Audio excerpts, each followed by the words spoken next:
নমস্কাৰ, আমাৰ চেনেললৈ আপোনালোক সকলোকে স্বাগতম জনাইছোঁ। চাণক্য নীতিৰ বিষয়ে আজি আমি বিতংভাৱে আলোচনা কৰিম। আমি চাণক্য নীতিসমূহ আমাৰ জীৱনত এপ্লাই কৰি বা জীৱনত প্ৰয়োগ কৰি আমাৰ জীৱনক সুস্থিৰভাৱে চলাই নিব পাৰোঁ বা জীৱনৰ বিভিন্ন সমস্যাসমূহ সমাধান কৰিব পাৰোঁ। চাণক্যই প্ৰদান কৰা নীতিসমূহ বাণিজ্য, বেপাৰ আদি কৰি বিভিন্ন ৰাজনৈতিক ক্ষেত্ৰতো প্ৰয়োগ কৰা হয়। তেনেহ'লে আহক আমি চাণক্য নীতিৰ বিষয়ে কিছু কথা জানি লওঁ। চাণক্য নীতি হৈছে চাণক্যৰ দৰ্শন, শিক্ষা আৰু নীতিসমূহৰ সংকলন। চাণক্য এজন প্ৰাচীন ভাৰতীয় দাৰ্শনিক, অৰ্থনীতিজ্ঞ, ৰাজনৈতিক উপদেষ্টা আৰু অৰ্থশাস্ত্ৰৰ ৰচক আছিল। তেওঁৰ নীতিসমূহ বাস্তৱমুখী আৰু মানুহৰ স্বভাৱৰ গভীৰ অধ্যয়ন আৰু উপলব্ধিৰ ওপৰত ভিত্তি কৰি জীৱন, সমাজ আৰু ৰাজনীতিৰ দিশত বহু মূল্যৱান শিক্ষা প্ৰদান কৰে। চাণক্য নীতিৰ মূল শিক্ষাসমূহ: জ্ঞান আৰু শিক্ষাৰ গুৰুত্ব। শিক্ষাই আটাইতকৈ ডাঙৰ বন্ধু। এজন শিক্ষিত লোক সকলো ঠাইত সন্মানিত হয়। শিক্ষা সৌন্দৰ্য আৰু যৌৱনকো অতিক্ৰম কৰে। চাণক্যই জ্ঞানৰ প্ৰয়োজনীয়তা আৰু গুৰুত্বৰ ওপৰত গুৰুত্ব আৰোপ কৰিছিল। তেওঁৰ মতে শিক্ষা হৈছে একমাত্ৰ ধন, যাক চুৰি কৰিব নোৱাৰি আৰু যি ভোগ কৰোঁতে বৃদ্ধি পায়। সময় ব্যৱস্থাপনা। যি লোক সময়ৰ অপচয় কৰে তেওঁ জীৱনত কেতিয়াও সফল হ'ব নোৱাৰে। চাণক্যই সময়ৰ সঠিক ব্যৱহাৰৰ ওপৰত গুৰুত্ব দি কৈছিল যে দীঘলীয়া লাভ কৰা কামত মনোযোগ দিয়াটো অত্যন্ত প্ৰয়োজনীয়। ধন আৰু সম্পদ ব্যৱস্থাপনা। কঠিন সময়ৰ বাবে ধন সংৰক্ষণ কৰা উচিত। সকলো ধন একেলগে ব্যয় নকৰিব। তেওঁৰ মতে নৈতিক উপায়েৰে ধন অৰ্জন কৰিব লাগে আৰু সজাগভাৱে ব্যৱহাৰ কৰিব লাগে। অপব্যয়ক তিনি শত্ৰুতুল্য বুলি চাণক্যৰ মত।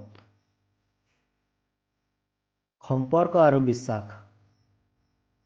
এজন চাকৰক তেওঁৰ কৰ্তব্যত, আত্মীয়ক কষ্টত, বন্ধুক বিপদত আৰু পত্নীক দুখত পৰীক্ষা কৰক। চাণক্যই কোৱা মতে বিশ্বাস কৰিবলৈ মানুহৰ যোগ্যতা পৰীক্ষা কৰিব লাগে আৰু যিসকলক বিশ্বাস কৰিব পৰা যায় তেওঁলোকৰ সৈতে জড়িত হৈ থাকিব লাগে। নেতৃত্ব আৰু শাসন ব্যৱস্থা। যি ৰজা, নেতা শত্ৰুৰ সৈতে কোমল আৰু নিজৰ প্ৰজাসকলৰ সৈতে কঠোৰ হয় তেওঁ নিজৰ আৰু নিজৰ ৰাজ্যৰ ক্ষতি সাধন কৰে।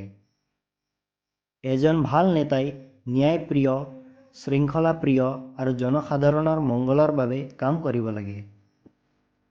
এজন নেতাই কৰ্মক্ষেত্ৰত দয়া আৰু কঠোৰতাৰ সঠিক মিশ্ৰণ কৰিব লাগে। আত্মশৃংখলা। যিকোনো কাম আৰম্ভ কৰাৰ আগতে এই তিনি প্ৰশ্ন সোধক: মই এই কাম কিয় কৰিছোঁ? সফলতা কি হ'ব পাৰে? মই সফল হ'মনে? চাণক্যই আত্মশৃংখলা আৰু আত্মজ্ঞানৰ ওপৰত জোৰ দিছিল। তেওঁ লক্ষ্যমুখী জীৱনৰ গুৰুত্ব বুজাইছিল। শত্ৰুক সাৱধানে ব্যৱহাৰ। আপোনাৰ গোপন কথা কাকো নক'ব, ই আপোনাক ধ্বংস কৰিব পাৰে।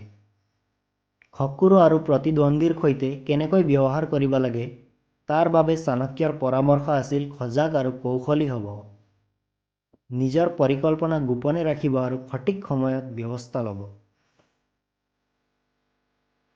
ত্যাগী জীৱনৰ বাবে প্ৰায়োগিক উপদেশ। মূৰ্খৰ সংগ এৰি দিয়ক, জ্ঞানীৰ সৈতে থাকক। একো সুযোগ দেখিলে পলম নকৰাকৈ কাম আৰম্ভ কৰক। চাণক্যৰ এই নীতিসমূহ ব্যক্তিগত আৰু সামাজিক আচৰণৰ বাবে বহু গুৰুত্বপূৰ্ণ।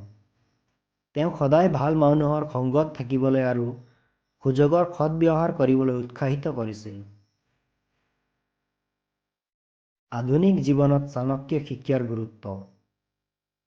চাণক্যৰ নীতিসমূহ আধুনিক জীৱনৰ ক্ষেত্ৰতো বৰ প্ৰাসংগিক।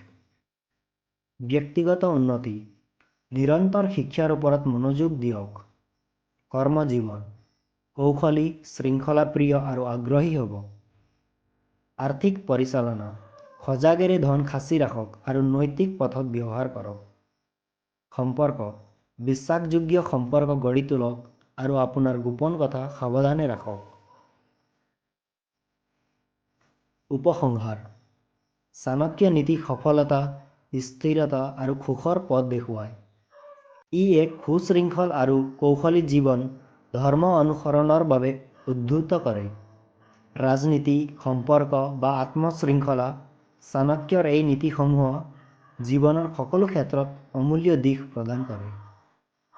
ধন্যবাদ।